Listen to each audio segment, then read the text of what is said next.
sometimes when you can't find a tool to fit, you have to make a tool to fit. So now I have a custom sized wrench.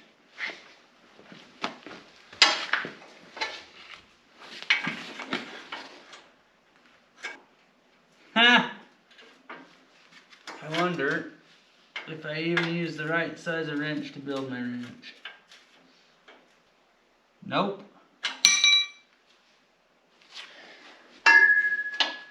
I used a 3/4 inch wrench, and I think that head is a 13/16. So, oops. Now I have a 13/16 custom wrench.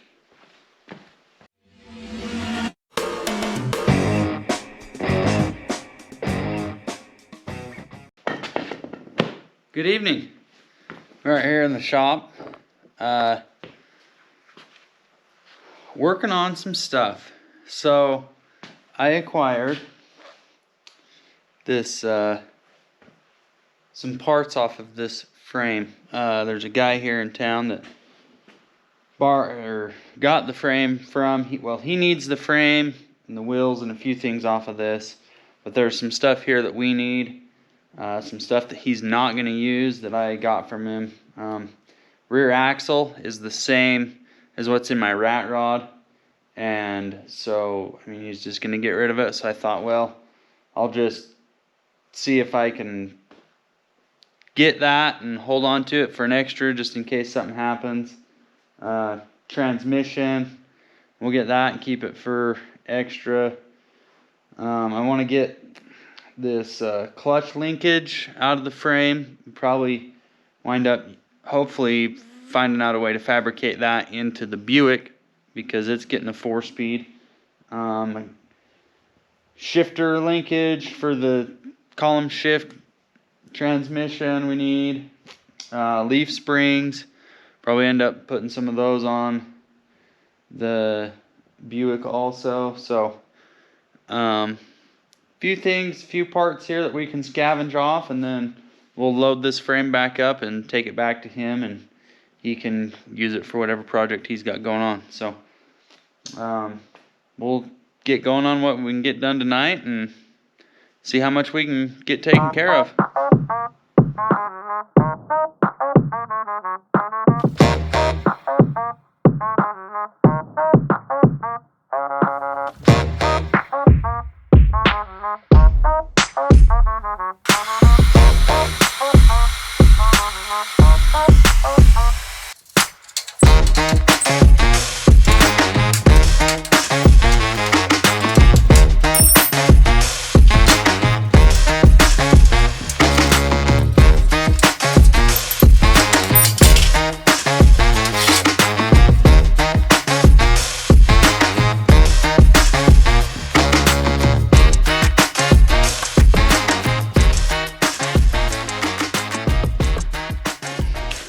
Alright, next we're going to work on getting the shifter linkage undone. I'm going to save this shifter mechanism here just because things like that are getting hard to come by if you need one to replace one. This one got torched off and sawzalled from whoever did that, and probably not the right way to do it, but they weren't planning on using any of this. This guy just got the frame because he builds trucks like this a lot, and so he builds frames, and then when customers want to put their 50s Chevy on Mustang 2 suspension and 4 links, then he has a frame ready to go, and then he can build the frame and just take their vehicle, put it on a different frame. So we're going to undo the shifter linkage, undo the steering box and clutch linkage here for sure, and then that should get us freed up to lift the motor and tranny out of here, give us some more room to get it unhooked and get that stuff out. So anyways, that's the next step. Keep tearing her apart.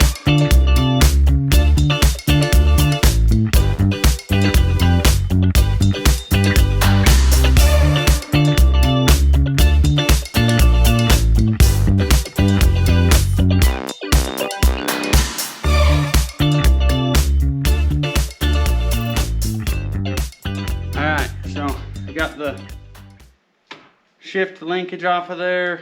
We got the clutch pedal linkage off the frame. There's a couple rivets that hold this bracket that the shaft goes through that we're gonna have to cut the heads off the rivets to get that piece, but shouldn't be too big of a deal. So we'll cut those off, get that piece set aside. Then I guess motor and tranny mounts, so that this thing's ready to pick up out of there. Take off the rear tires, cut the U-bolts, pull the axle out, drive line. I guess leaf springs. I was kind of envisioning a little bit shorter leaf on the gasser, but if we can make these work and they're free, then probably what we ought to use. So I don't know if I'm gonna have to go leaves with ladder bars on the back or what I've decided on the rear suspension. I've got some other coil springs because that's a coil sprung car on the rear end.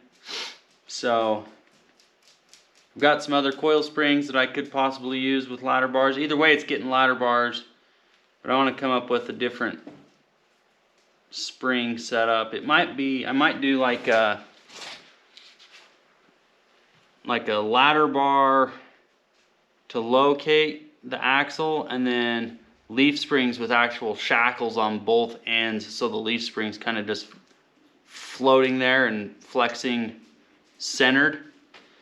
The old Hudson cars back in the 30s ran a leaf spring setup like that. I got some axles and wheels off a Hudson Terraplane once, and it was like that. It had some beams and stuff to locate the axle, and then a actual pivot shackle on both ends of the leaf spring, so that the leaf spring would flex in both directions, and that would allow the rear end to follow the arc of the ladder bar without running into issues with having to have slider brackets and all sorts of stuff on your leaf springs. So that's kind of what I'm thinking, just be a little bit different, and just see how it works.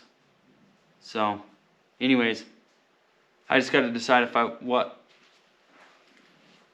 leaf springs I want to use and where I'm going to get them from and how I'm going to do it. So, but we're just tearing this thing down and getting the stuff that we can use, and we'll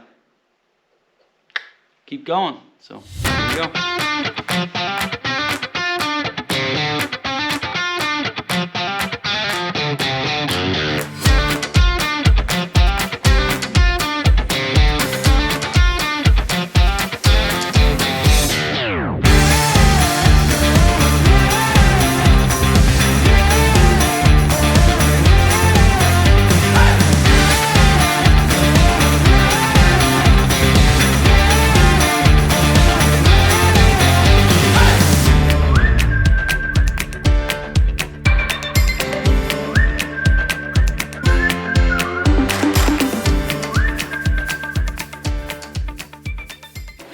Voila!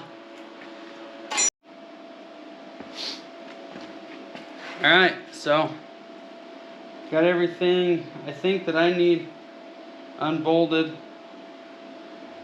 I guess I still got to undo the rear bolts on these leaf springs, but motor and tranny's all unbolted. I just got to get the cherry picker set up, come in here, lift it up, move it out of the way so we can drag this thing back onto the trailer and take it back. So got quite a few good parts, not as much as I was expecting. I was gonna try to get the rear leaf springs and everything too, but I think we're gonna go probably with these ones on the rear of the Buick, and then get a little bit shorter arched ones for the front, so I don't have to, the frame starts sloping up way back below the firewall, and coming up.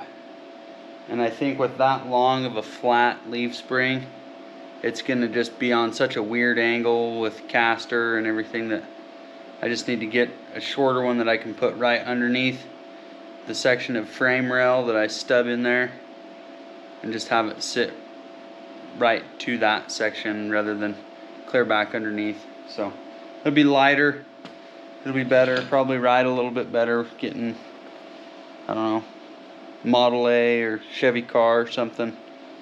Shorter springs like I put on the front of my rat rod. So anyways, yeah, so we'll undo these bolts, get the cherry picker set up, lift this motor and tranny out of here, and call it a night. Let's get finished strong.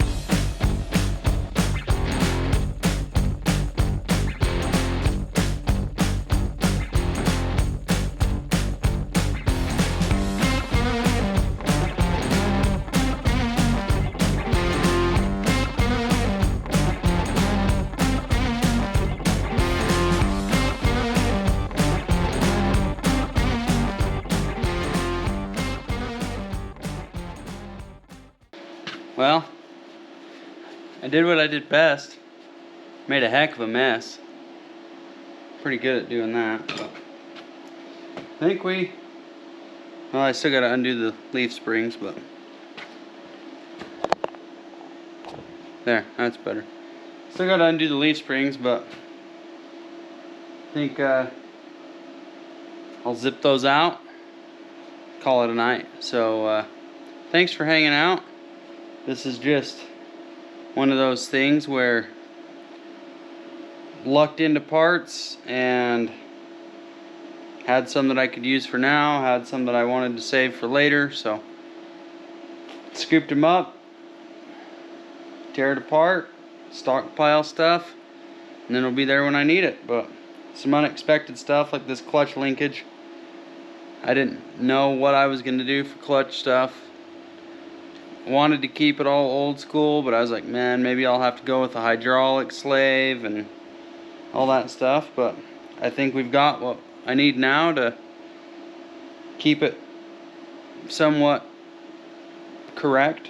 So I don't know what correct is, but it'll be more old school. So anyways, we'll get these zipped off and hit the sack. So I don't know if you guys have met the lion of the household, but this is Fergus. He's prowling around looking for mice tonight. We seen one in the shop last time we were out here, so he stayed the night out here the other night, and haven't seen the mouse since, but he's hanging around out here, so maybe he's just looking for friends. But anyways, this is Fergus. He's a little turd. So have a good night. Thanks, guys.